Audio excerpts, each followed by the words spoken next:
선거 결과를 예측하기가 가장 어려운 선거가 원내 선거라는 얘기가 있거든요. 의원들 선거. 의원들은 최악의 유권자라고도 보통 말을 해요. 원내대표 선거를 하게 되면 원내대표 후보들이 악수뿐만 아니라 몇 번씩 의원회관의 사무실로 찾아가고 네. 다 한단 먹고 술 말이에요. 먹고 차 먹고 다 하죠. 내 표 남의 표를 다 표시를 해요. 어마어마하게 차이가 난다는 거예요. 항상. 옛날에 우원식 의원이 끝나고 울었다니까요. 화가 나가지고. 이건 틀림없이 내 표라고 해서 다 이 동그라미도 2개 겹으로 막 하는데 이건 확실해. 겹으로. 절대 막 틀림없이 뭐 찍어준다 그러고 무조건이죠. 무조건이라고 얘기를 안 해. 저한테 오지 마시라고. 딴 데 가서 얘기해. 시간 낭비하지 시간, 마시라고. 딴데 가서. 나는 당신 표인데 왜 다 나한테 블러핑. 시간 낭비를 하면서 나까지 찾아오냐. 다른 의원 지금 애매한 사람들 만나시라고 다 그렇게 얘기하죠. 그리고 안에 가서는 딴 사람 찍는 거예요. 네, 그러면 이제 본격적으로 정치명장 시간 한번 가보도록 하겠습니다. 우리 장윤선 기자님, 너무 힘들었어요. 저도 온몸이 다 뭉친 것 같습니다. 장윤선 기자님 어서 아니 오시고요. 왜 제 이름을 부르면서 너무 힘들다고 전 시간에 나오지 말라는 얘기인가? 전 시간에 너무 힘들었어요. 네, 장윤선 기자님 어서 네, 오시고요. 네, 그리고 오늘은 김용남 개혁신당 정책위 의장님 나오셨습니다. 어서 네, 오십시오. 안녕하세요. 네, 반갑습니다. 이제 뭐 많이 좀 이제 심적인 안정, 마음의 평안, 이너피스 이런 거 이제 찾으셨다고 봐야 되겠죠? 피스. 아 그럼요. 네, 이제는 평안해지셨어. 예. 그죠? 다만 잊지는 말자.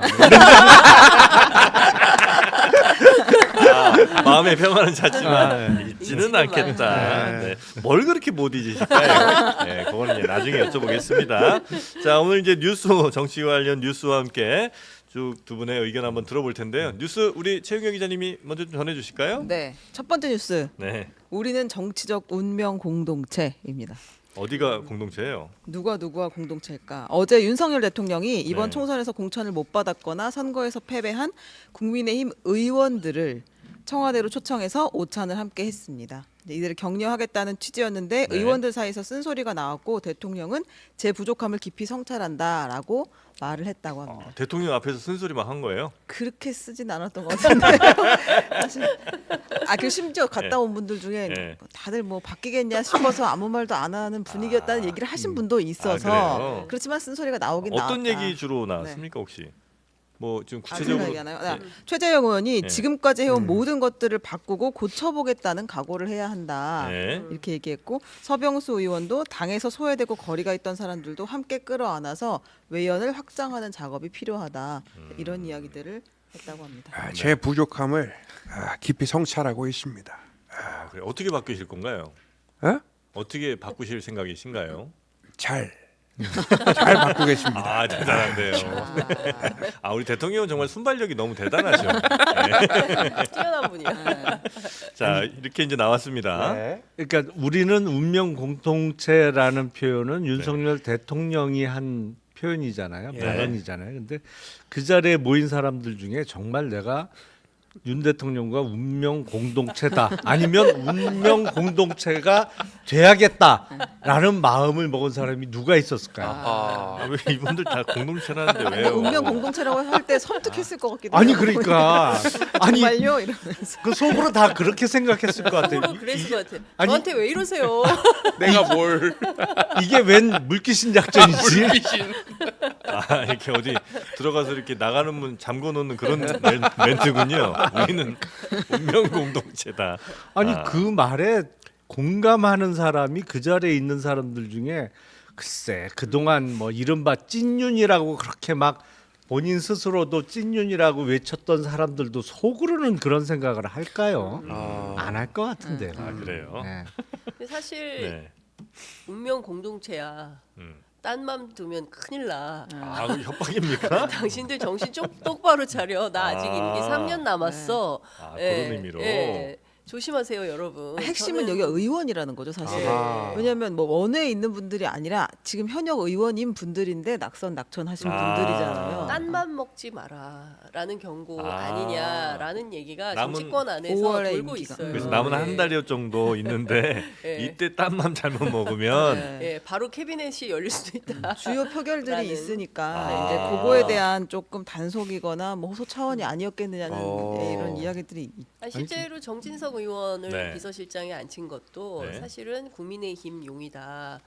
이런 얘기가 이제 들리고 있고요. 당 단속용. 예. 그래서 그 별다른 생각을 겨루를 안 주시는 것 같다. 네. 아니 그리고 운명 공동체가 되려면 네. 중요한 순간에는 적어도 의견 수렴을 하거나 그렇죠. 의논을 하거나 뭐 이렇게 이렇게 했으면 좋겠는데 어떠냐라고 뭐 물어보기라도 했어야 뭐 네. 아 그래 우리도 뭐 그 결정에 동참했으니까 같이 책임져야지 네. 이러는데 본인 스스로 하고 싶으신 대로 다 해놓고 네. 결과 안 좋으니까 우리는 운명 운명 공동체야 이렇게 묶으려고 하면 누가 동일하겠어요. 그렇죠. 저한테 왜 이러세요? 여기서 왜 이러세요? 이런 말이 나오는 거죠. 네. 그러면 실제로 대통령실의 우려대로 그러면 5월에 있을 몇몇 표결들에서 어쩌면 이분들은 다른 선택을 할 가능성이 꽤 있습니까? 제가 보기엔 기명 투표냐 무기명 투표냐에 따라 다르겠죠. 기명 투표는 자기 하고 싶은 대로 못 할 거예요. 왜냐하면 지금 대통령 임기가 3년 이상 네. 남았고 네. 그리고 뭐 어떻게 될지 모르잖아요. 세상 일이라는 게. 네. 그리고 지금 이번에 낙선하신 분들도 혹시라도 임명직에 갈 가능성도 여전히 열어둬야 되니까 대놓고 반대는 못 할 거고 그럼 뭐 그전하고 똑같이 돌아가겠지만 네. 다만 누가 어떻게 표를 찍었는지 표 안 나는 무기명 투표는 다를 수 있겠죠. 무기명 같은 네, 경우. 근데 사실 서병수 의원 같은 경우에는 기자들한테 종종 이런 얘기를 많이 하셨어요. 난 좀 답답하다. 아니 윤석열 대통령이 이제 정치 시작한 분이고 정치 잘 모르는데 네. 당에 뭐 이러저러한 사람들이 있는데 분야별로 묶든 뭐 선수별로 묶든 뭐 이렇게 해서 우리랑 같이 의논을 해주면 우리도 같이 공동 책임을 지고 하는데 늘 보면 혼자서 결정하고 아무하고도 의논 안 하고 도대체 어느 팀하고 의논을 하는 건지 우리는 알지도 못한다. 이제 네네. 이런 말씀들을 가끔 하셨어요. 그러면서 좀 답답하다. 네네. 그런데 그 얘기를 아마 참다가 기어이 이제 한 달 남았으니까 내가 이 말은 좀 해야겠다 싶어서 이제 한 거 아닌가 싶고 최재형 의원도 그런 맥락인 것 같은데 국민의힘 의원들이라고 왜 생각이 없으시겠습니까? 그리고 상식적이고 합리적으로 해야 되고 그거 다른 거 다 떠나서 네. 수도권의 중도 표심을 잡지 못하면 네. 다음 대선이 어려워요. 네, 네, 그러니까 네. 그래서 사실은 뭐 세대 간의 그 이준석 대표가 얘기했던 세대포 이론 뭐 국민의힘 지지자들이 한 해 몇십만씩 돌아가시고 있다 뭐 이런 얘기도 나왔잖아요. 그러니까 네. 그런 것처럼 그러니까 젊은 세대들이 소구할 수 있는 정치 관련된 내용들 그리고 또 뭐 하여튼 이런 이슈들을 좀 네네네. 묶어서 가져가야 되는데 그러지 못한 거에 대한 안타까움 많이 얘기하셨었죠. 그 무기명은요. 네. 투표할 때 어떻게 해요? 아니 그 기표소에 뭐 갑 들어가서 기표소에 들어가서 가부. 이렇게 쓰죠. 기표소에 종이에다가. 들어가. 왜 그래서 요즘은 접어갖고 나오죠. 네, 그렇죠. 그냥 투표는 왜 자리에서 하시기도 하잖아요. 그 그건 기명이죠. 기명일 때. 다 전자투표. 전광판에 네. 누가 그렇죠, 그렇죠. 찬성을 했는지 반대를 했는지 기권을 했는지 네. 다 뜨고 그래서 이제 무기명은 앞에 기표소에 가서 예. 닫힌 공간에서 이제 딱 찍는 거죠. 예. 그러니까 그러니까 일종의 그게 뭐 체포동의안 같은 거는 그렇죠. 이제 들어가서 써가지고 나오고 사람의 인사에 네. 관한 것은 무기명으로 합니다. 그리고 대통령이 거부권을 행사해서 다시 돌아온 국회로 돌아온 법안이나 이런 거에 대해서는 네네네. 무기명 투표를 하죠. 아니 이제 그런 거 할 때 그러면 다른 선택할 것 같은 그런 약간 의원들은 옆에서 이렇게 팔짱 끼고 같이 걸어간다든지. 근데 실제로 그런 일들이 있어요. 실제 그런 일 네. 있죠. 그래요? 뭐가 있을 것 같아요. 체포동의안 표결할 때 네. 의원들이 막 거의 뭐 못하게, 그러니까 정말 누가 봐도 이 가결 누를 것 같은 사람, 쓸 것 같은 사람들 끝까지 옆에 앉아가지고 계속 얘기하면서 말려요. 네, 설득하는 거죠, 설득하고 설득. 이제 이런 일들이 있긴 있었어요. 다시 생각해 보라면서. 네, 너 진짜 할 거냐고 이제 이런 얘기들을 하는 건데. 그럴 것 같더라니까. 아니 근데 근데 네. 지금 상황은 윤석열 대통령이 긴장해야 되는 상황이 맞아요. 왜냐하면 네. 2016년 4월 총선이 있었잖아요. 네. 그때 20대 총선 때 그때 민주당이 둘로 분열이 됐단 말이죠. 네. 안철수 의원이 탈당해서 맞아요. 국민의당을 만들면서 네. 그래서 그때 여당인 새누리당이 무조건 이긴다고 하면서 뭐 그때 180석 얘기가 맞아요. 나온 거잖아요. 예. 근데 그거를 찐박 공천한다고 난리치면서 네. 졌잖아요. 네. 예. 네. 그 지게 되면 당 내에서도 불만이 어마어마합니다. 사실은 특히 떨어진 의원들이나 뭐 네. 이런 사람들은 아니 당연히 이겼어야 될 선거를 대통령이 자기가 꼽는 사람들 뭐 공천 주고 당선시키려고 하다가 완전히 망쳤다. 네. 이 어마어마해지거든요. 사실 그렇죠. 겉으로는 말을 못해요. 네. 공개적으로는. 네. 더군다나 지금은 더하죠. 그때는 박근혜 정부가 임기가 그래도 네. 중반을 지나서 남은 게 더 짧을 때였는데도 그렇지만 네. 지금은 남은 게 더 길단 말이죠. 네. 그러니까 지금도 공개적으로는 말 못합니다만 다 마음속에 갖고 있어요. 응어리들이 아니 그러니까 선거 한번 준비하면 몇 억 들잖아요. 네, 개인적으로도. 네, 네. 그러니까 돈 쓰죠. 그리고 그 기간에 아무것도 못 하고 선거에 매달려야 되죠. 사실 낙선하신 분들 입장에서는 본전 생각도 나는 거거든요. 네. 그런데 따져 보니까 이거 누구 때문에 이 선거가 이렇게 된 거야. 이거 생기면 이제 막 화가 나는 거죠. 네.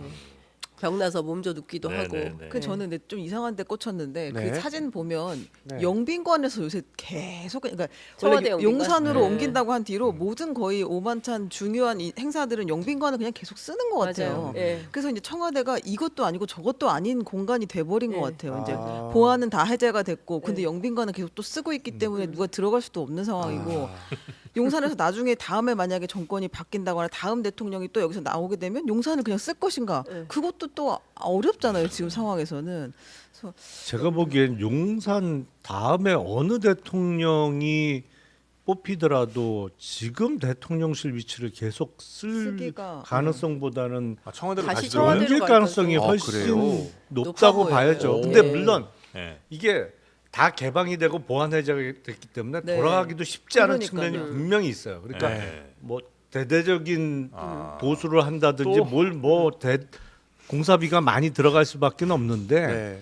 지금 저런 행사를 하려고 하더라도 용산에 있는 대통령실에서는 공간이 마땅치가 않잖아요. 네, 네. 예, 공간이 없어요. 그러니까 하려면 다른 장소를 빌리는 수밖에 없어요. 근데 저 정도 공간이 나오는 데가 대형 호텔의 연회장 맞아요. 정도가 있을 것이고 뭐 영빈관은 공간이야 충분하지만 네. 근데 대형 호텔을 빌려서 하기에는 국민들의 눈도 있고 비용도 또 크죠. 네. 많이 들고 그러니까 어정쩡하게 지금 큰 행사가 있으면 기존의 청와대 영빈관에서 행사를 하면서 왔다 갔다 하는 구조인데 저도 며칠 전에 루마니아 대통령이 네. 이제 방한을 방한을 했을 했잖아요. 때, 네. 거기 신호 대기하는데 걸려갖고 방송 늦은 정말 열받더라고요. 이게 처음엔 영문도 몰라. 근데 수십 분이 걸리는 거야. 금방 갈 거리인데. 갈거리를 근데 청와대 영빈관에서 저런 행사를 하면 네. 똑같거든요. 맞아요. 그런 일이 생긴단 말이에요. 그러면 아니 그 차 안에 갇혀 있는 시민 네. 입장에서 이게 시민 김용남 씨의 불만인 거죠. 아니 청와대에 그냥 네. 있으면 관저나 직무실에 있다가 거기는 그렇죠. 옆으로 청와대 가는 거니까. 관내에 있는 영빈관이니까 네. 그렇죠. 이게 교통 통제는 뭐 의원들은 없죠. 전혀 해당이 없는 거고 대통령이 그 받는 건데 교통 통제가 되는 건데 차 안에 한 몇십 분 갇혀 있어 보세요. 열받아요. 아니 그런데 제가 이번 선거할 때 용산에 갔을 때 많이 들었던 얘기 중에 하나가 그 얘기예요. 용산 사람들이 불만이 엄청 많다는 거예요. 그 교통 문제 교통통제. 때문에. 네. 그래서 그러니까 은근히 그게 시간이 많이 잡아먹어서 왔다 갔다 하는데 사람들이 불만이 많다 이런 얘기를 하고. 청와대에 있다가 이게 나온 이유가 있긴 있잖아요. 이거 아니, 너무 소통을 한다고 구중궁궐. 구중거리여서 네. 소통한다고 차라리 해서 경복궁 나왔죠. 같은 데로 옮긴 거. 경복궁은 안 되죠. 정말 궁으로 아, 뭐 구중궁궐로 그냥 들어가는 거예요. 용궁입니까? 그건 안 된다. 아니 그런데 실제 청와대 영빈관만한 네. 장소가 없대요. 없어요. 예, 탁현민 의전 비서관 말이 네. 그 우리 저 서울 시내에 있는 큰 호텔들도 영빈관만큼의 견적이 안 나온대요. 그래서 사실은 영빈관 말고는 별도의 공간이 없는 것이나 네, 마찬가지다. 그래서 애시당초 뭐 갑자기 느닷없이 용산으로 갔는데 정말 설명 불가한 선택이다 이런 얘기를 합니다. 아니 그리고 다른 나라의 예를 봐도 네. 대통령의 직무실과 대통령의 관저가 이렇게 몇 킬로미터가 떨어져 있는 경우가 있을까 싶어요. 대부분 그렇잖아요. 네네. 우리가 잘 아는 뭐 미국의 백악관 네. 붙어 있잖아요. 붙어 한 있- 건물이잖아요. 네, 네. 한 건물 네, 안에서 네, 네. 그 살면서 직무실도 네. 그 건물 같은 영역 안에 있는 것이고 네. 대부분은 그렇게 돼 있죠. 그렇죠. 예. 근데 이제 차제에 그러다 보면 그냥. 예, 이게 퇴근한 느낌 못 받거든요.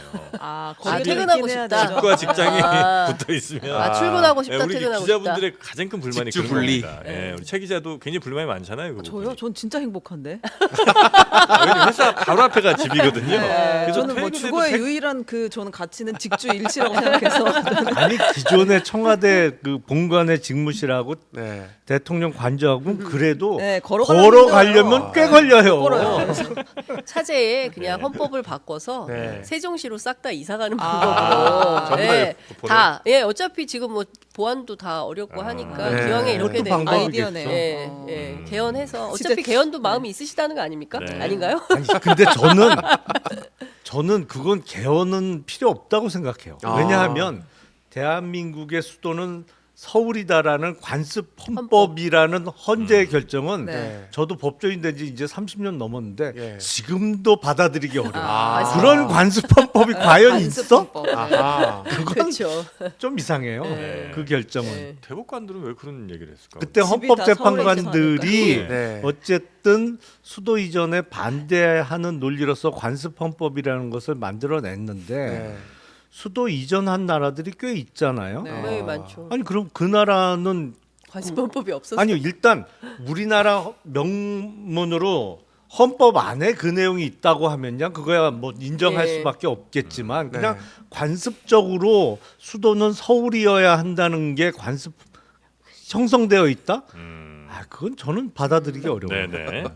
어떻게 이거 안중현 얘기를 던졌는데 얘기하셔가지고 아, 이거 한동훈 전 비대위원장 관련된 뉴스가 뭐 하나 있는 것 같은데. 네, 한동훈 전 비대위원장이 선거 기간 중에 하루 2번이나 사퇴를 언급했었다, 의사를 밝혔었다. 그게 이제 아마 대통령이 의대 증원 유연화 관련해서 네. 이견이 생기면서 그랬다라는 보도들이 나왔는데요. 네.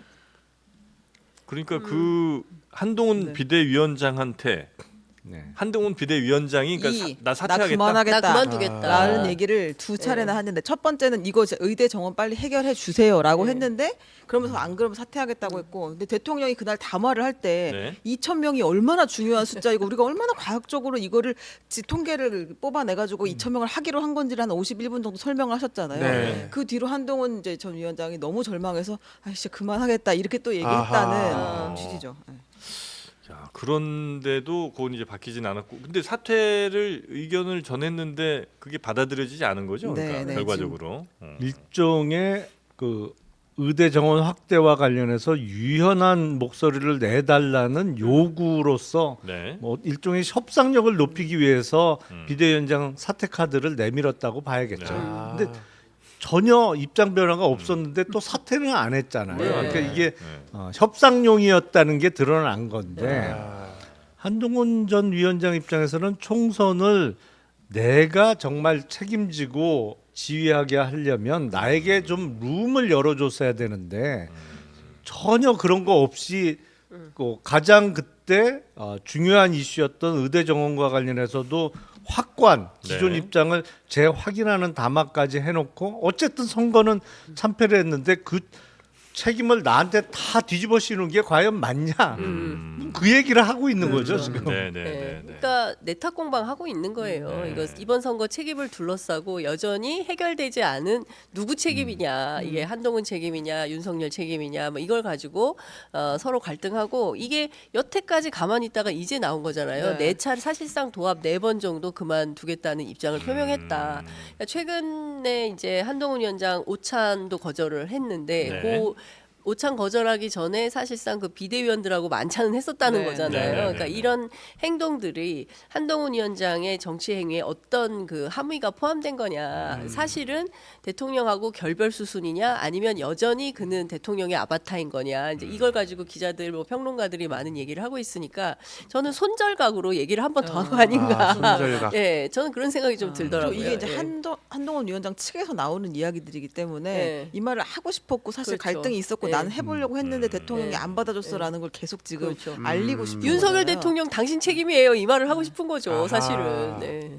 여기 약간 그 총선 과정 중에서 좀 세워 나왔어야 될 말 아닌가요? 그러면 왜냐면 한동훈 비대위원장 입장에서는 지금 세워 나오는 건 사실 뭐 큰 의미가 있나 싶기도 글쎄요. 한데. 근데 총선 그게 한 열흘이 채 안 네. 남았을 네, 맞아요. 때 9일 일인데 9일 전인가 아마 그럴 겁니다. 그때 비대위원장 사퇴를 정말 공식화하든지 아니면 언론에 그게 보도가 됐다면 여파가 어마어마해서 그렇겠죠. 진짜 터졌을 것 네, 같은데. 터졌을 그런가요? 거예요. 네. 아니 근데 최근에 제가 어제 정치인들 몇 분 그 만났는데 네. 재밌는 얘기를 하는 거예요. 뭐죠? 그러니까 지금 뭐 이제 22대 국회가 개원하면 특검 정국이다. 이 얘기는 뭐 계속 나오고 있고 지금도 당장 5월 2일에 그 민주당에서는 최상병 특검 이거 이제 처리해야 된다라는 입장을 밝히고 있는 거잖아요. 근데 그거 말고도 지금 김건희 여사와 관련된 특검들이 많이 있고 뭐 등등 이런데 네. 윤석열 대통령이 흔쾌히 받을 특검이 있으니 그게 바로 한동훈 특검이라는 거예요. 그거는 거부 안 할 거잖아요. 이야기. 절대 거부 안 한다. 그 정도로 감정이. 예, 그래서 한동훈 특검을 제일 먼저 받을 거다. 민주당이 그 얘기를 해야 된다. 가능성이 제일 높으니 먼저 예, 일어나. 이 얘기를 막 하시는 거예요. 그래서 내가 너무 웃겨가지고 그러니까 그 정도로 이제 결별 수순이다. 예, 이런 얘기를 합니다. 대통령이 저 한동훈 특검 나오면 어떻게 좋아 빠르게 가. 아 좋았어. 족발. 족발이. 그 정도로 쌓이는 좀 그런 얘기가 아니고. 나와요. 네. 근데 제가 보기에는 한동훈 특검이 수사 결과가 나오면 한동훈에서 끝날까요? 그 얘기를 막 하는 아, 이게 사실은 김건희 여사하고도 관련이 되고 네. 윤석열 네. 대통령하고도 네. 관련이 되는데 아. 가능성이 있겠냐? 그 리스크가 커서 안 될 것 같은데. 근데 지금 리스크가 진정한 안 큰 게 운명 없어요. 그렇죠. 예, 지금 뭐 최혜병 네. 그 특검 네. 관련해서는 정말 거의 다 나왔다고 봐야 되는 상황인 네. 것이고요. 그리고 김건희 여사 관련된 특검도 지금 한두 가지가 아니잖아요. 그러니까 지금 네가 갈 하와이 계속 서로 하고 있는 건데 결국 어떤 잔을 받을지 그건 진짜 귀추가 주목된다 이런 네, 얘기합니다. 그런데 저는 전당대회를 나가야 될까요? 어떻게 보시나요? 제가 몸이 아파서 두 분이 좀 설명해 주시죠. 콜록 몸이 아픕니다.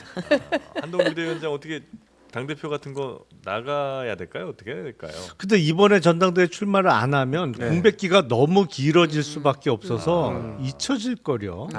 왜냐하면 한동훈 위원장이 뭐 정치 이력이 긴 사람이 아니잖아요. 네. 그렇죠. 채 넉 달이 안 되는 기간이었는데 뭐 물론 지금 인지도는 많이 끌어올려져 있습니다만 이게 워낙 급격히 오른 인지도라 급격히 빠져요. 공백기가 길어지면 또 급격히 빠져요. 아.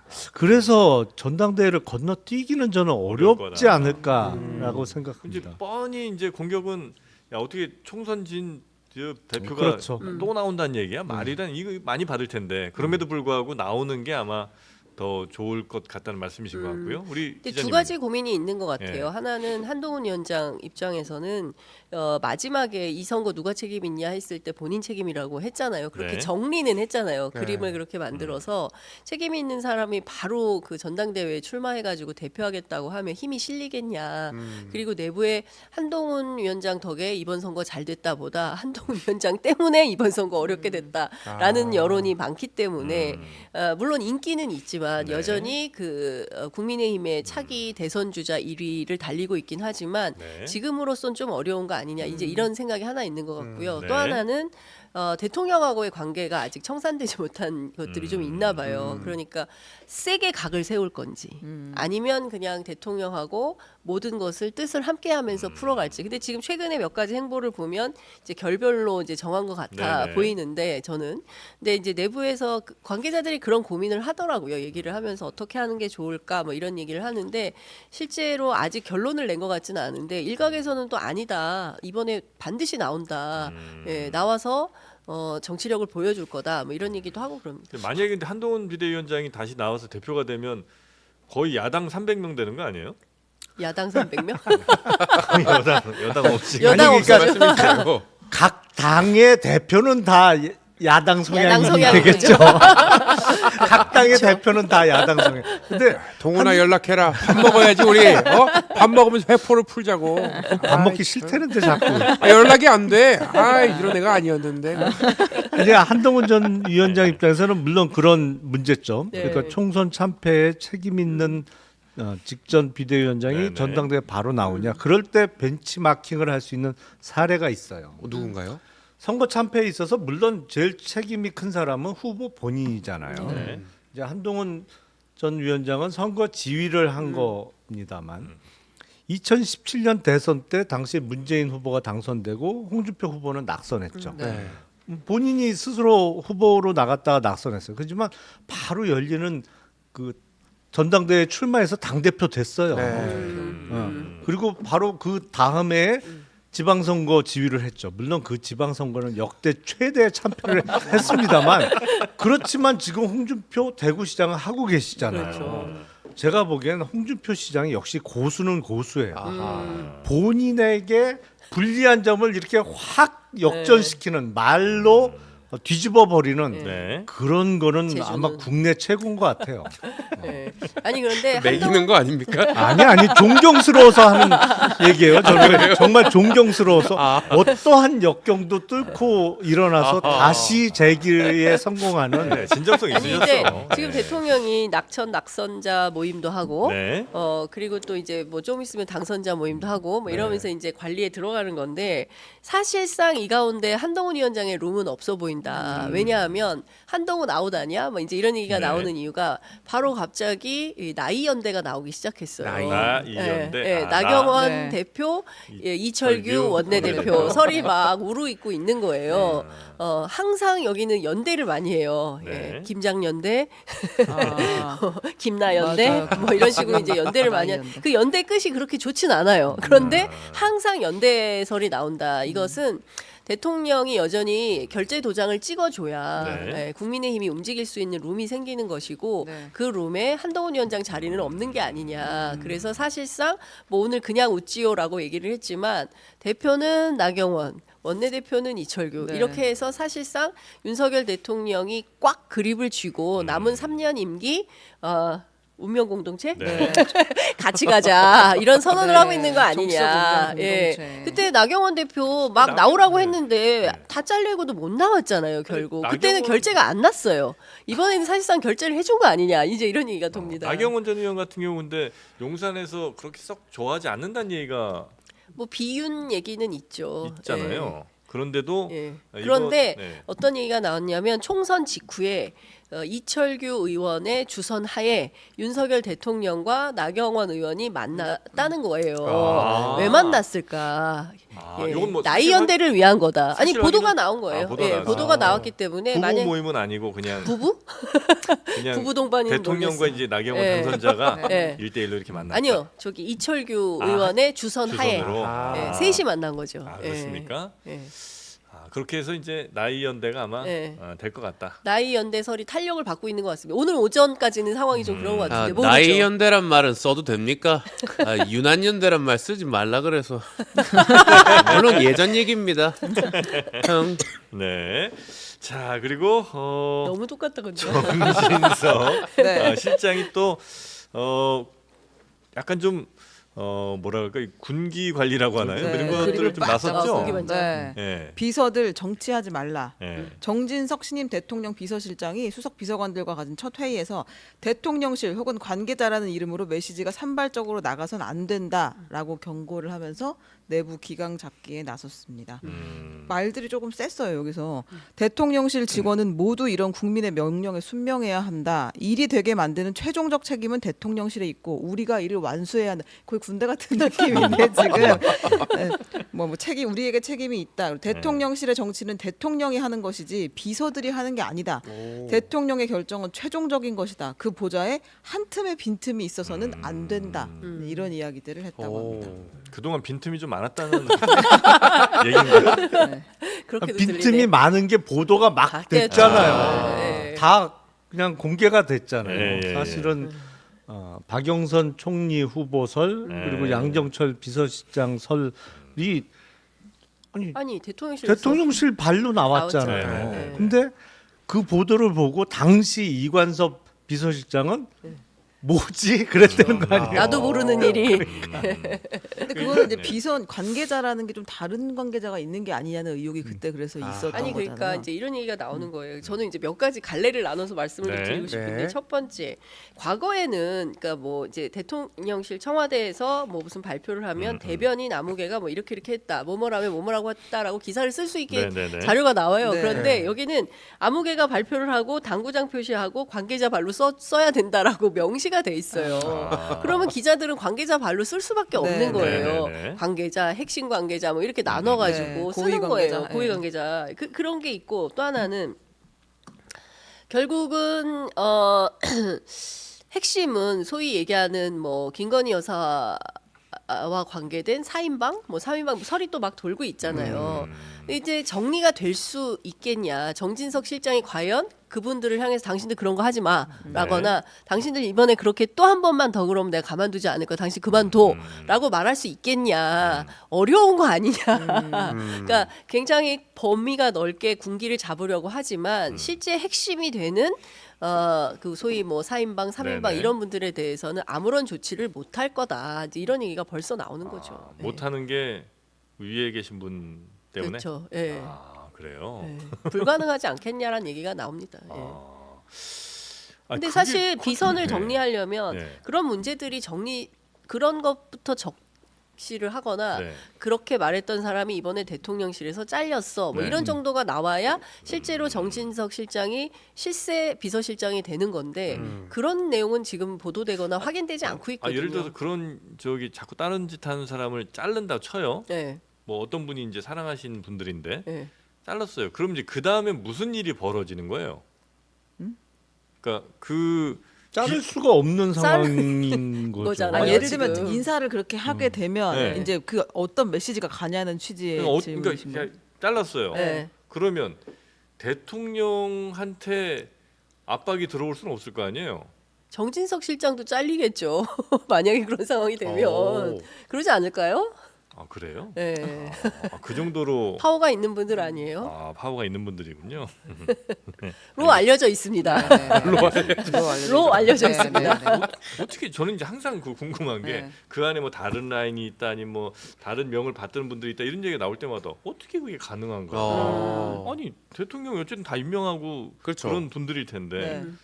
여기서 이 결정을 내렸는데 그럼 만약에 이게 마음에 안 든다고 쳐 그러면 뭐 저녁에 뭔가 이렇게 목소리가 커지고 뭐 이렇게 되는 건가? 아니, 그러니까 지금 우리가 복귀해 보면 네. 용산으로 대통령실을 옮길 때 네. 뭐라고 했냐면 이제 소통을 강화하고 이제 구중궁궐에서 나와서 네. 국민들과 뭐 네, 도어 네, 스태핑도 하고 뭐 기자들을 만나고 막 이렇게 네. 했었잖아요. 네. 그러면서 흘러나온 뉴스 가운데 하나가 뭐냐면 김건희 여사하고 윤석열 대통령이 2층과 5층에 사무실을 사무실을 함께 쓴다. 그래서 공유 오피스 논란이 나왔던 거 아닙니까? 스타트업도 아닌데 왜 오피스를 공유하냐? 네. 이건 좀 아니다. 제2부속실을 설치해서 네. 김건희 여사와 관련된 일정, 행사, 뭐 의전 이런 것들은 제2부속실에서 해야지. 네. 왜 2층과 5층 공유 오피스를 하냐? 이건 문제다라는 얘기를 많이 했었던 거 아닙니까? 네, 네, 네. 근데 지금 결과적으로 보면 비서실 내부에서 비서실장도 모르는 인선 문제가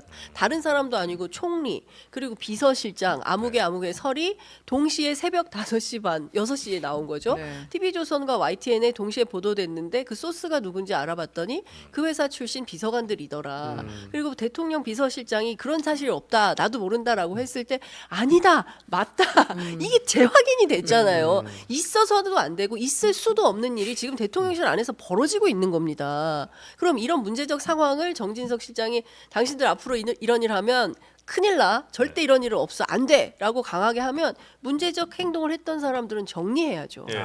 그러고 시작해야죠. 그래야 일이 되는 거죠. 네. 근데 정리가 안 되거나 못 되거나 그러고 있는 거 아니, 아닙니까? 그러니까 그게 그러면 아니 다시 김용남 의원님께 사실 말씀 많을 것 같아요. 질문을 바꿔서 그러면 권력을 지금 섹터를 나눠서 지금 운영하시는다는 말씀이세요? 그 얘기는? 점점 위험한 질문으로 그러니까. 유도를 하고 있는데 아니, 안 그게 여기에 말려들면 안 돼요. 고발당해. 고발. 아니, 그만. 이게 이제 예를 들어서 권력이 크기가 다를 수는 있죠. 그래서 이제 뭐 위와 아래가 이렇게 있을 수는 있으나 아예 지금 이 일이 벌어지는 그 상황을 말씀 들어보면 아예 그냥 이쪽 섹터는 이만큼은 이렇게 그다음에 다른 섹터는 다른 분이 이렇게 지금 맡아서 운영하시지 않고는 이렇게 갈 수는 없는 거잖아요. 아니 그러니까 이건 제 생각이 아니고 예. 한간의 소문이에요. 한간에서. 한간의 소문. 아 저도 제 생각 아니에요. 한간의 얘기. 그러니까 도망갑니다. 도망가요. 그 네. 보통 대통령은 우리가 VIP라고 하잖아요. 네. 그러니까 옛날에 그냥 VIP 아니면 V가 뭐 이렇게 표현들을 네, 했어요. 맞아요. 근데 어느 순간부터 V1, V2라는 용어가 쓰이기 시작했어요. 네. V1. 그러니까 당연히 V1은 대통령이고 네. V2는 이제 영부인을 지칭하는 거로 이렇게 하다가 네. 그게 아니야. V1과 V0지. 아하. 뭐 이런 얘기가 한간에 있어요. 한간에. 말도 안 되는 얘기다 그죠? 네. 말도 안 되죠. 말도 안 되는 얘기지. 아. 그럴 리가 있습니다. 대문자 V 소문자. 한 발 더 나가시네. 그런 얘기가 있다. 있다. 네. 자 다음 뉴스로 갈까요? 네, 예. 좋은 선택이었습니다. 네. 도로친윤당입니다. 네. 도로친윤당. 아 네. 국민의힘이요? 네네. 아 여야 모두 차기 원내대표 선거를 두고 이제 네. 분위기가 매우 뜨겁게 거의 한 사람을 가리키고 있습니다. 지금 국민의힘에서는 이제 찐윤 이철규 의원이 원내대표를 맡을 것이다. 아주 강력한 후보로 등장을 했고 네. 실제로 계속해서 이제 의원들 영입 인사들 위주로 해서 만나고 다니면서 보폭을 넓히고 있습니다. 출마 선언을 하진 않았지만 모든 사람이 아 되겠구나 이런 생각을 하고 있는 지금 그런 분위기이고요. 네. 그리고 이제 반대로 또 민주당에서도 박찬대 최고위원이 저 원내대표 나갈게요 하는 그 순간 약속이나 한 듯이 나가려고 했던 분들이 샤샤샤샤샤 오. 불출마를 하고 이제 정리가 되고 있는 그런 상황이라서 아, 그래요? 민주당에서는 한 명만 나오게 되면 그 과반 득표하면 이제 당선되는 걸로 그렇게 룰을 정하겠다라고 발표까지 한 상태예요. 그 양쪽 다 이미 이제 찐윤과 찐명이 원내대표가 되는 거 아니냐 이제 이런 구도가 후보자가 한 명이면 그냥 찬반으로 네 찬반 투표를 하고 네. 대신 과반이 돼야 당선되는 걸로 하겠다. 되겠지 뭐. 안 될 수도 있습니다. 아, 그래요? 아, 그래요? 이게 또 네. 그 뭐랄까요? 그 선거 결과를 예측하기가 가장 어려운 선거가 원내 원내대표. 선거라는 얘기가 있거든요. 그래요? 의원들 선거. 의원들은 네. 최악의 유권자라고도 보통 말을 해요. 왜냐면 지역에서 유권자 만나서 이렇게 악수를 해보면 아 이게 내 편지 남의 편지 대충은 알거든요. 아, 네. 손을 만져보면. 근데 원내대표 선거를 하게 되면 원내대표 후보들이 네. 아 의원들 뭐 예를 들어서 지금 국힘 같으면 108명, 뭐 민주당은 더 많겠죠. 네. 뭐 악수뿐만 아니라 몇 번씩 의원회관의 사무실도 찾아가고 네, 네, 다 네. 한단 먹고 말이에요. 술 먹고 차 먹고 다 하죠. 그래갖고 내 표 남의 표를 다 표시를 해요. 아. 표를 세죠 정말로. 네, 거기 정말 셉니다. 몇 명 안 이름에 되니까 다 OX 칩니다. 어마어마하게 차이가 난다는 거예요. 네. 항상. 아, 그 체크한 거랑 네. 네. 옛날에 이게- 우원식 의원이 끝나고 울었다니까요. 화가 나가지고. 이건 틀림없이 내 표라고 해서 다 이 아. 동그라미도 2개 겹으로 막 하는데 이건 확실해. 업으로.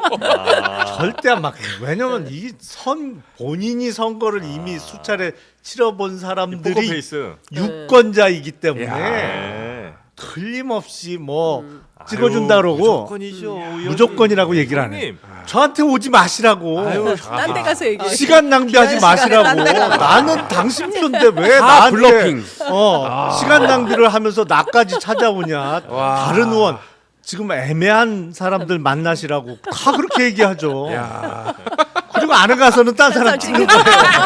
내가 넣어줄 바엔 내 기권을 하고 막 이렇게 하면서. 아 그래요.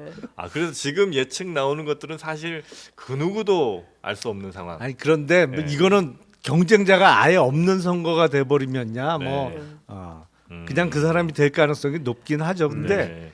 지금 국민의힘에서 이철규 원내대표 얘기가 나오고 거기가 출마하면 경쟁자가 없어지는 상황 이런 아직도 분위기에서 윤석열 대통령이 우리는 운명 공동체야.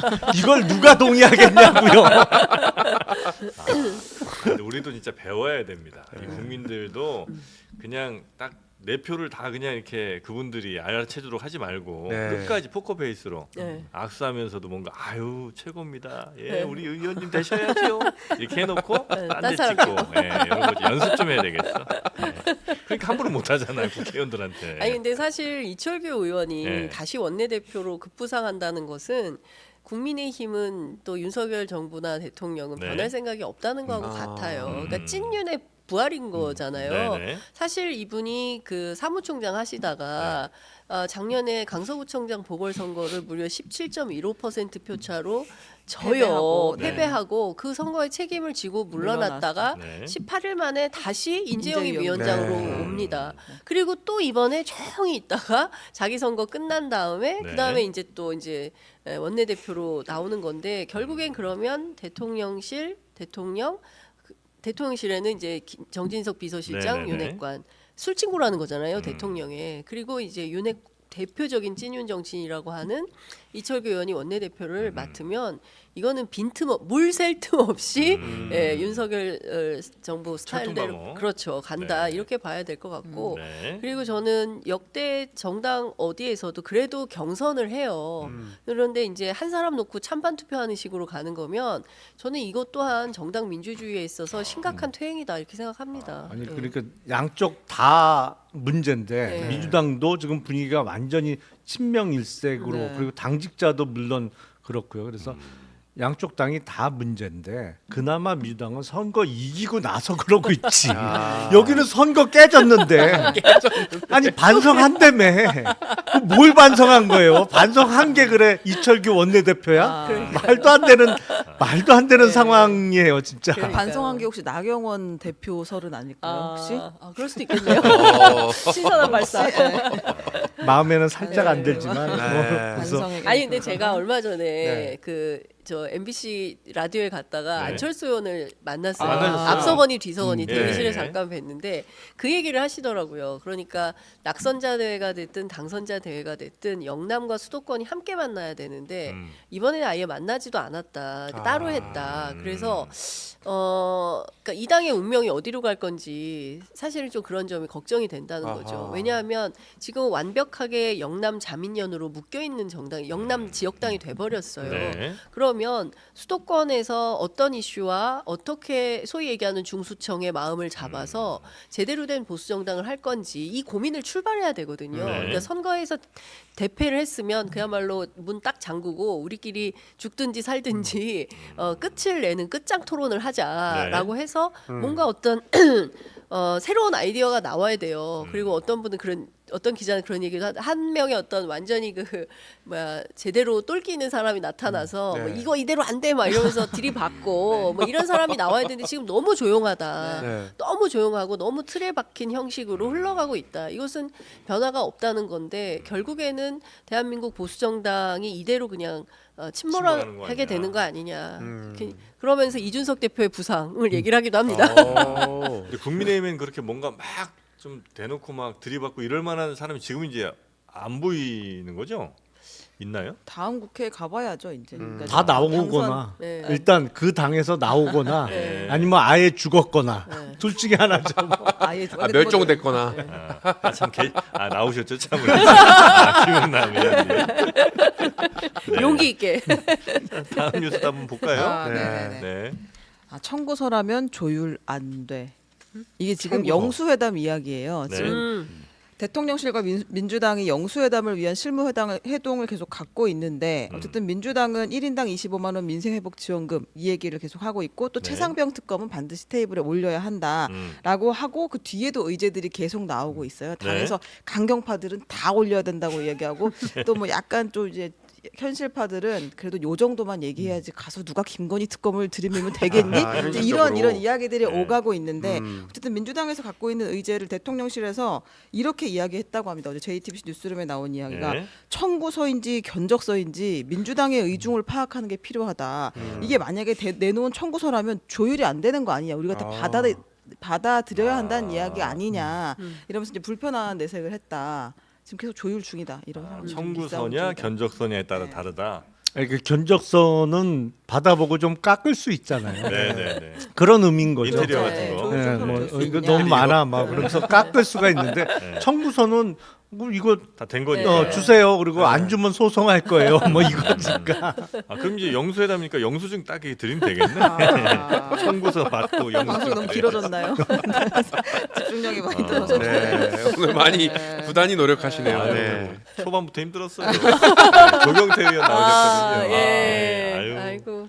근데 이 의제 중에 네. 만약에 받는다 그러면 제가 예상해 보면 최상병 사망 사건 특검은 아마 못 받을 거고. 아, 그거 못 받아요? 아, 그건 못 받을 나를 거예요. 쳐라 약간 이런 느낌이에요. 네. 어. 최상병 받는다면 그거 민생 만들고. 지원금 정도인데 네. 이거는 앞서 윤석열 대통령이 한 발언이 있잖아요. 네. 마약 발언이요. 마약과 같은 표퓰리즘이다. 네네. 네. 근데 저도 사실은 그 이런 전 국민에게 현금 지원하는 거는 저 본인은 별로 안 좋아합니다. 네. 사실 이제 저는 선택적으로 가야 된다고 거의 모든 사안에서 선택 복지로 기우는데 네. 저도 약간 생각을 고쳐먹기로 한 게 네. 지금 경기가 너무 안 좋아요. 그렇죠. 진짜 그렇죠. 다녀보면 네. 야 이건 뭐 다 힘들어요, 어. 진짜. 네. 안 좋은 게 너무 심해요. 네. 야, 그래서 진짜 이게 사실은 우리가 인플레이션을 잡기 위해서 이자율도 올리고 뭐 그동안 한 2년 동안 고생을 해왔는데 네. 이런 현금 살포는 물가를 잡는 거하고는 역행하는 거잖아요. 그러니까 상호 충돌하는 거라 맞진 네. 않지만 네. 야 이대로 가면 정말 다 죽겠다라는 생각이 들어요. 지금 응급처치 필요한 때다. 아, 경기가 너무 안 좋아서 네. 그래서 이 정도는 받을 수도 있겠다. 아. 받을 수도 있는 상황 아닌가라는 생각을 합니다. 근데 그게 예를 들어 25만 원이 그러면 그 안 좋은 최악의 상황을 헤쳐나가는데 도움은 됩니까? 큰 도움은 안 되죠. 사실은 스테로이드제 맞는 거죠. 아, 진통제.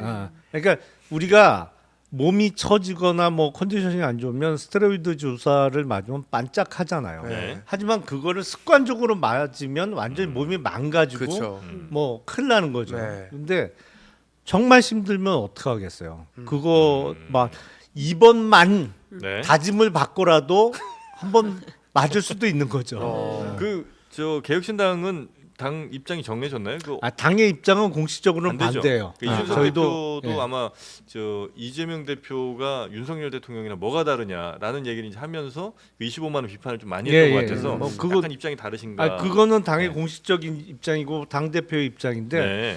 저도 원래는 반대예요. 음. 저도 이거는 뭐 선별적으로 해야지 왜 다 뿌리냐 뭐 이런 입장입니다만 네. 요새 하여튼 다녀보면 생각이 조금 바뀌어요. 워낙 힘들어서. 예, 저도 일단 좀 나눠서 얘기를 해보면 네. 진짜 힘들어요. 그러니까 뭐 일부 뭐 저 보수 패널들은 그까짓 거 25만 원 뭐 있든지 없든지 뭐 무슨 차이냐? 소고기 한번 먹으면 되는 값 아니냐 뭐 이제 이렇게 얘기를 하는데 실제 그 생활이 어려운 사람들은 차치하고 네. 소위 중산층이라고 하는 이제 세대들도 그러니까 점심값이 콩국수가 16,000원이고 막 이렇거든요. 네네네. 그러니까 국민들이 날마다 매일 조금씩 가난해지고 있는 거예요. 그리고 제가 수원에 시장에 갔었는데 사람이 없어요. 그러니까 그 상인들만 있는데 하루 뭐 아직 개시도 못했어요라고 말씀하시더라고. 5시가 넘었는데. 그러니까 그런 정도고 사람들이 온다 한다 하더라도 못 사는 거예요. 사과 하나를 10,000원. 아이고. 못 사. 뭐 이런 거예요. 그러니까 뭐 귤 5개 담아놓고 5,000원. 이걸 어떻게 사? 그러니까 왔다가 도로 가는 거예요. 네네. 그러니까 그 민주당에서 제안하는 것은 뭐 비단 25만 원 말고도 뭐 여러 가지 뭐 소상공인들과 관련된 이자 부담을 낮춰준다거나 뭐 그 돌아오는 채무 변제를 좀 늦춰준다거나 뭐 다양한 방식의 있는 패키지 중에 하나로 이제 제안을 한 걸로 보이는데 네. 실제로 이게 지금 당장 뭐 언발의 오줌 누기 시기다라고 얘기를 하지만 지금 너무 어려우니까 일정 정도의 마중물 역할은 할 수 있지 않냐 13조 정도면 이것 때문에 갑자기 막 더 인플레이션이 발생하고 이러지는 않을 거다 이제 이런 얘기들을 하는 거죠. 그래서 저는 그런 차원에서 대통령이 통 크게 이거를 받는 게 좋지 않을까라는 생각을 좀 하는데 혹자들은 그런 정치 그러니까 모르겠어요. 기자들이 너무 박절해서 그런 건지는 모르겠지만 이 대통령이 네. 당일에 보면 그 10시에 4.19 공식 행사가 있었는데 8시에 참모들만 조도 데리고 참모. 네. 했잖아요. 네. 그리고 나서 10시에 갤럽이 나왔는데 23%를 찍은 거 아닙니까? 아이고 이거 큰일 났구나 싶어서 오후 1시 반에 이관섭 실장이 천준호 실장한테 연락해서 대통령이 통화 원한다. 이재명 대표 만나서 공동 브리핑하자. 그래서 뭔가 했더니 영수회담이었다라는 거거든요. 그리고 3시 반에 받은 거예요. 그리고 나서 그 다음 주 리얼미터 조사, 그다음에 뉴스토마토 조사를 보면 올라가고 있어요. 네. 그리고 아마 내일 갤럽 발표 나올 텐데 저는 23%에서는 소폭 상승할 걸로 보입니다.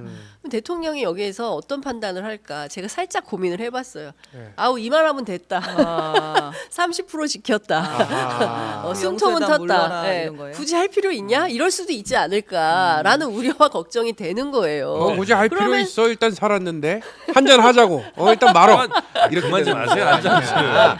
라는 일설이 있다. 일설이 있다. 네, 일설이. 이런 아니, 고민이 있다. 그 예. 주식하시는 분들은 주식이요? 아실 텐데 엘리어트 파동 이론이라는 네, 게 있어요. 네. 그게 올라갈 때도 주가가 올라갈 때 이렇게 올라가지 않는다는 거예요. 아. 올라가다 약간 떨어졌다가 이렇게 네. 올라가고 네. 내려갈 때도 이렇게 내려가지 않습니다. 절대로 내려갔다가 반등 주고. 잠깐 반등했다가 다시 내려가는 거거든요. 요즘 그러니까 증권 방송 나가시죠? 맞아. 증권방송 한 번밖에 안 나갔어요. 그래요? 아니 그래서 내일 발표되는 여론조사 결과도 판단 잘하셔야지. 아. 잠깐 반등한 거 같고 어유 올라가네 그러면 아. 또 내려간다. 자 그리고 지금 민주당도 아니 근데 저 질문이 제가 네. 옛날 영수회담 기사들을 막 찾아보고 했는데 하도 네. 궁금해서 영수회담 전에 이렇게 모여가지고 계속 의제를 정하는 일이 있나요? 의제는 조율을 하는데 네. 이게 이렇게 공개되는 거는 전 그렇죠. 처음 본 것 네. 같아요. 아, 원래는 이게 기사가 안 나야 물 밑에서 그렇죠. 안 네, 나거든요. 네, 네. 끝나고 나오면 이제 무슨 얘기를 했다는 걸 보통은 알려주고 그렇죠. 근데 대략은 사실 하고 싶은 이야기들이라는 게 딱 정해져 있기 때문에 반드시 해야 될 얘기들도 정해져 있고 그러니까 영수회담 자체가 이제 뉴스가 돼야 되는데 이거를 얘기를 하네 반네 만회를 갖고 지금 계속 그렇죠. 나오는 게 되게 저는 이례적인 상황이다 이것조차도 아니 어떠세요? 저는 그러니까 영수회담 준비 절차가 이렇게 보도되는 거는 처음 아닌가 싶은데요. 아니 그런데 최근에 보면 뭐 이런 조선일보 얼마 전에 제목이 뭐냐면 네. 윤석열 대통령 17개월 만에 기자 질문 받아. 아, 이게 제목인 네. 세상에 네. 우리가 살고 있거든요. 네. 그래서 영수회담 관련해서 1년 10개월 만에 처음 만나는 거니까 네. 뭐 관심이 많으니까 기자들이 취재를 열심히 해서 관련된 내용이 막 새어 나오고 추측 기사도 나오고 뭐 이러는 것 같은데 원래 대통령하고 야당 대표가 만나는 것은 이렇게 막 시끄러운 일이 아니고 상시적으로 만나야 되는 거거든요. 근데 지금 보면 거의 남북 정상회담 하는 시기 돼 버렸어요.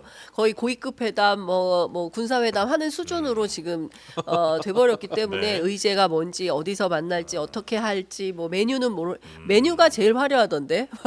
빈대떡에 뭐 막 이런 얘기가 족발에 막 김치찌개 뭐 이런 얘기가 있더라고요. 네. 그러니까 메뉴 중심으로 가면 곤란한 거예요 회담이. 근데 이제 그런 얘기까지 막 나오는 걸 보면 이 경우에 따라서는 또 배가 산으로 가는 것은 아니 아니냐라는 혹시 우려가 그런 건 있죠. 아니에요? 그러니까 어차피 영수회담에서 크게 바랄 것도 없다. 상대방이 들어줄 것 같지도 않다. 그러니 우리는 우리 지지자들 향해서 메시지나 잘 던지고 그리고 이제 우리 뭐 지지나 잘 끌어내자. 어차피 영수회담 나 기대 안 하겠다. 이런 거는 아닙니까? 지금 이 준비 단계가 이렇게 막 뉴스가 나온다는 거는 저는 그럴 수도 있다고 생각해요. 그렇게 되면 그래서- 진짜 슬픈 일인데. 그래서 먹고 나보자. 그래서 빈대떡 뭐 이런 거 나온다고요? 그건 너무 슬프잖아요. 너무 슬퍼요. 네. 자꾸 이렇게 뉴스가 이제 이례적으로 나온다고 하니까 네.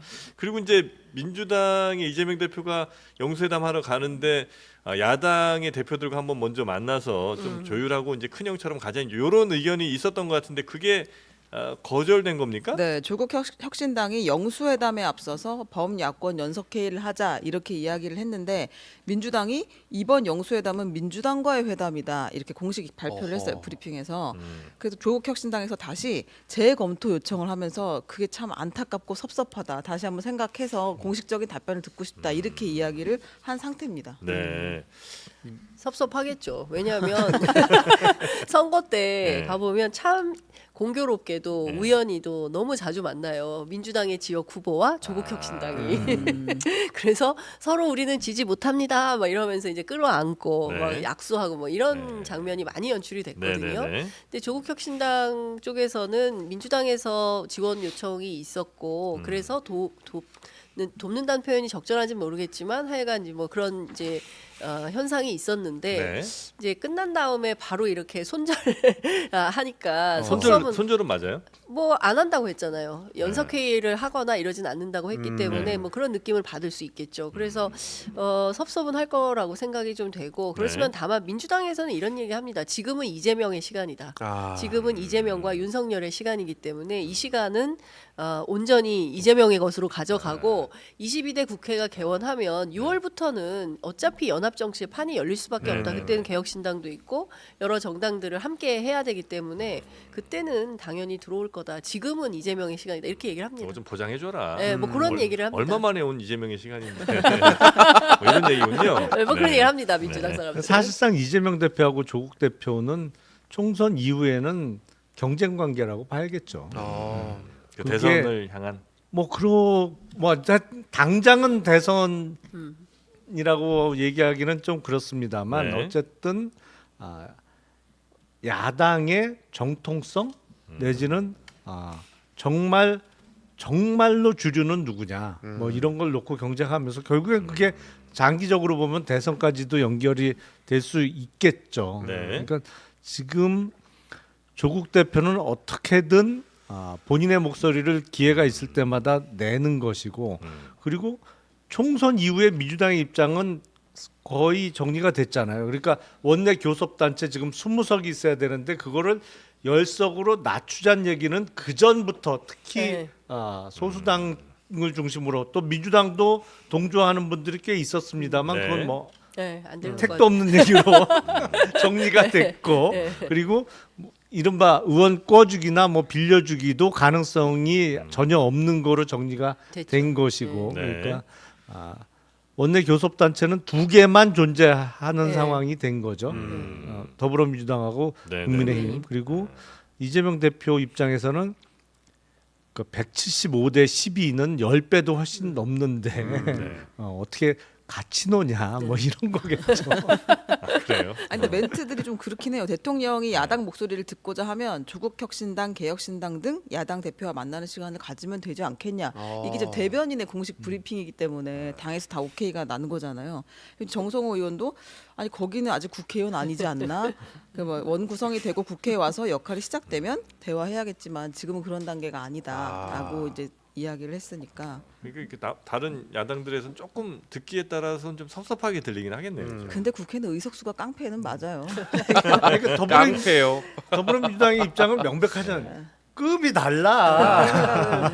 아니 근데 저는 네. 그러면 안 된다고 생각해요. 아. 왜냐하면 민주당이 야권의 맏형이고 그리고 이번 총선은 민주당에 대해서 모든 사람들이 절대적 지지를 모아준 192석이 아닙니다. 네. 예, 민주당을 다 따져보면 사실 169고 뭐 그 저기 뭐지 비례민주연합? 무소속 두 사람까지 합치면 171석이에요. 네네. 그리고 조국혁신당이 12석이고 개혁신당이 3석이고 네. 진보당이 3석이고 이렇게 있는 거 아닙니까? 네. 뭐 그런 거를 다 보면 범야권 192석의 요구를 가지고 정치를 해야 된다. 네. 그리고 그렇게 묶어서 연합 정치를 해야 그 힘을 발휘하고 플러스 8의 정치력을 발휘해서 경우에 따라서 윤석열 정부가 또 막 무소불위의 열차를 타기 시작하면 네. 그러면 200석의 효과를 만들어내는 정치력을 이재명 대표가 구현을 해야 되는 거예요. 네. 그러니까 그러라는 국민의 명령이 담보된 지난 총선 민심이거든요. 근데 여기서 됐고 우리는 171석의 민주당으로 할 거야라고 하면 스텝이 꼬이게 됩니다. 네. 그러면 안 되고 어떻게든 개혁신당까지 함께 네. 큰 전선을 치고 같이 이끌어가는 정치를 네. 해야죠. 그래야 이게 국민들이 좀 살만해지고 숨을 쉴 수 있게 되는 거 아니겠습니까? 이런 상황에서 우리 조국 대표는 그 섭섭함을 표현을 좀 하실 것 같아요. 섭섭하지 않습니다. 맏형 역할을 반드시 해주시길 바랍니다. 안철수의 표 아 죄송합니다. 지금까지 나온 뉴스 너무 톤이 다르잖아요. 제가 오늘 좀 맞춰주셔야지. 힘듭니다. 네네네. 네, 알겠습니다. 하여튼 범야권 연석회의는 이거는 이제 안 되는 걸로 네 그렇게 뉴스가 나왔고요. 다음 뉴스도 한번 보겠습니다. 네, 마지막 뉴스입니다. 주호영 총리론 띄우는 친명. 주호영 총리론이요? 네. 어... 지금 총리는 도대체 언제 결정이 되는 것인가? 한덕수 국무총리는 사표 내고 계속 지금 출근을 하고 있습니다. 정성호 의원이 이렇게 얘기했어요. 그 주호영 의원 설에 대해서 왜냐 민주당 의원들이 박영선 의원 썰이 나왔을 총리 설이 나왔을 때는 막 화를 많이 내고 갈 줄 알았다 막 이런 얘기까지 그때는 나왔었는데 네. 주호영 총리 설이 나오니까 합리적이고 원만하신 분이다. 유연하고 정치력도 있으시다. 박주민 의원도 주 의원은 다른 국민의힘 의원보다는 훨씬 소통에 능하다고 본다. 박찬대 의원, 주 의원은 성정이 차분하고 합리적이라고 알려진 사람이다. 이런 식으로 칭찬에 나섰거든요. 인기 투표입니까? 민주당에서 굉장히 좋아하는군요. 제가 보기엔 이렇게 아주 호의적인 반응이 나온 가장 큰 이유는 앞서 박영선 총리설이 거론이 됐기 때문이라고 저는 생각을 해요. 받쳐줬으니까 이거 디딤돌이에요. 기대감을 너무 낮추죠. 아니 그거보다도 네. 민주당 입장에선 그런 거죠.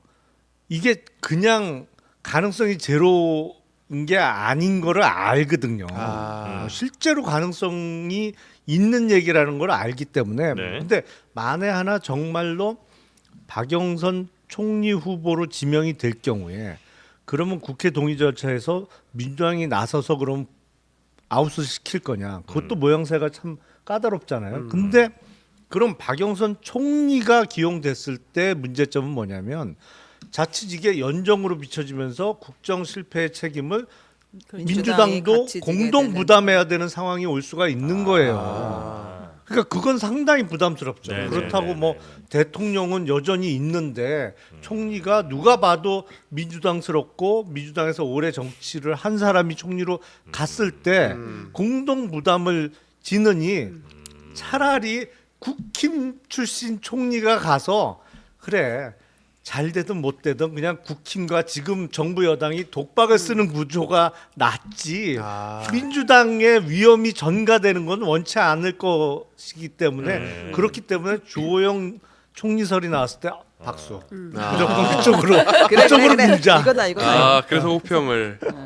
민주당이 이렇게 좋아하는 거는 참 오랜만에 보는 네, 것 같은데 어떻게 그러면 이렇게 갈 가능성인가? 민주당에서도 이렇게 찬성한다면 국민의힘 혹은 뭐 저 용산에서도 이 결정을 내릴 가능성이 좀 높다고 봐야 될까요? 글쎄 그건 두고 봐야 될 것 같은데요. 네. 저도 어제 박영선 총리 카드가 민주당 안에서 이제 끝난 카드야라고 얘기를 하는데 꼭 그렇지만은 않을 것이다라는 얘기가 있더라고요. 여전히? 예, 그래서 영수회담에서 아니 그 저기 총리 이러면서 다시 제안했을 때 이재명 대표가 어떻게 할 건지 그것도 사실은 굉장히 주요한 관심사다라는 얘기가 나오고 있어요. 네네. 그리고 또 하나는 주호영 총리설이 다시 나오는 것은 일각에서는 자가발전설도 있어요.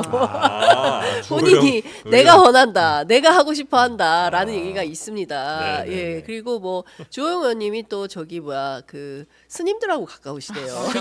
맞아요. 네, 스님들하고 심지어 몇번 큰 목격이 절집의 스님들하고 가깝다. 그 뭐 굉장한 하여튼 뭐 세력이죠. 다양한 엄청난 세력이죠 불교가. 아하. 예. 아니, 그러니까 총리 하는데 무슨 상관이에요? 아하. 아니 기계적 사고를 좀 버리세요. 다양한 세력이 필요합니다. 아니 실제로 네. 정치권에는 네. 종교계가 그게 네. 꼭 불교뿐만 뿐만이 아니라 뭐 기독교나 천주교도. 네. 천주교나 이게 네. 종교계의 영향을 실제로 많이 받아요. 네네네. 특히나 최고 국정 책임자와 다이렉트로 연락하고 만나서 이야기할 수 있는 분들 중에는 상당수는 종교인이에요. 맞아요. 그렇죠. 예.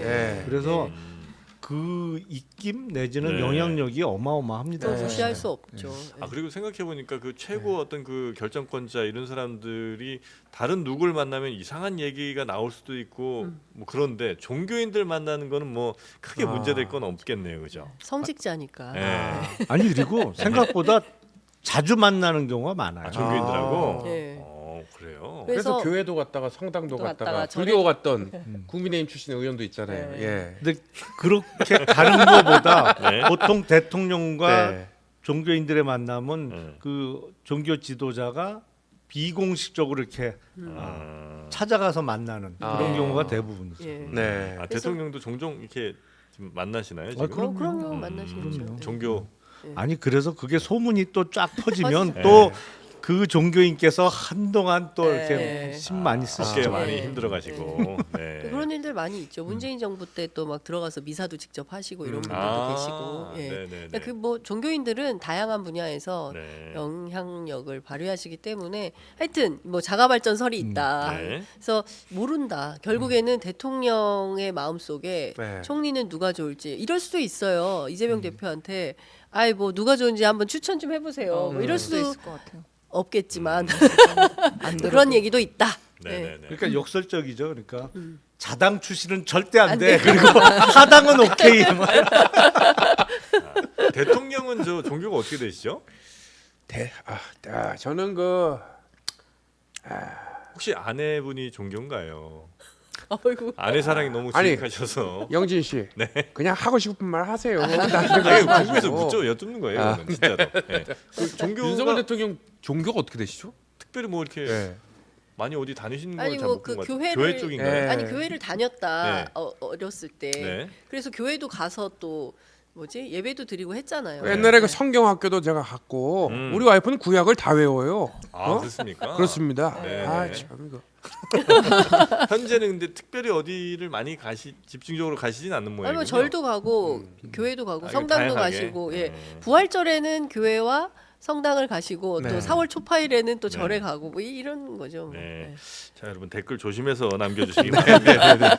여러분의 댓글이 네. 우리 프로그램에 영향을 미칠 수가 있어요. 뭘 네. 또 욕설이 많이 달린 거 아니에요? 아니, 이상한 저 종교 얘기가 자꾸 나와서 네. 그것도 종교인가요, 그분도? 누구요? 천공이 자꾸 댓글 아, 달리고. 하늘에 유튜버, 구멍이 유튜버. 뚫렸나요? 세 기자님도 조심하시고요. 항상 우리가 조심해서 나쁠 게 없습니다. 네. 맞습니다. 네, 항상 네. 조심하는 자세. 그렇긴 한데요. 네. 조심하면 재미는 없어요. 그 사이에 그 좁은 길을 우리가 찾아내야죠. 네. 네. 칼 끝같이 날카로운 그 길을 찾아내도록 하겠습니다. 어렵습니다. 아, 이거 마지막이 네. 조금 아슬아슬했네요. 네, 네. 여튼 주호영 총리에 대해 총리 후보에 대해서는 총리의 설에 대해서는 야당이 굉장히 반기고 있다. 이 정도까지 마무리하겠습니다. 아유, 다 됐죠 뉴스? 네, 네, 네. 이상민 크리에이터? 힘들었습니다. 네, 힘들었습니다. 네. 아니 앞에서 너무 힘을 빼가지고 약간 앞에서 하드 트레이닝을 너무 네. 네. 세게 받고 와가지고 이거 지금 개인적인 부탁인데 끝나기 전에 저 송영길 대표 하나만 해주면 안 됩니까? 네. 어디 있어요? 아니 어딘지 모르지 내가. 뭘 부탁한다는 거예요? 아니 뭐 난 그냥 입장 표명, 입장 표명. 총선 네. 결과에 대한 없는 것 같은데? 없어요? 아 여기 있네요. 있다. 안녕하십니까. 소나무 심기 운동본부의 송영길입니다. 저는 비록 나가지 못했지만 정말 법안이 원망스럽습니다. 물병을 던지고 싶었는데 그러나 소나무 아직도 있습니다. 함께해 주십시오. 이상입니다. 네. 아, 저는 저 진짜 이상민 비슷하다. 크리에이터가 정말 비슷하다. 저 송영길 대표랑 홍준표 시장 할 때가 너무 재밌어요. 그냥 뭐 아무 얘기나 해도 재밌어요. 노 방송을 끝낼 때가 되시오. 그래 시청자들은 좋아요나 좀 눌러라. 참. 그냥 전 재밌습니다. 재밌어요. 아이 진짜. 네, 알겠습니다. 능력자. 오늘 또 함께해 주신 우리 김용남 의장님 그리고 장윤성 기자님, 이상민 크리에이터, 최은경 기자 네 분 고생 정말 많으셨습니다. 고맙습니다. 네, 네, 감사합니다. 항상 조심해요. 네.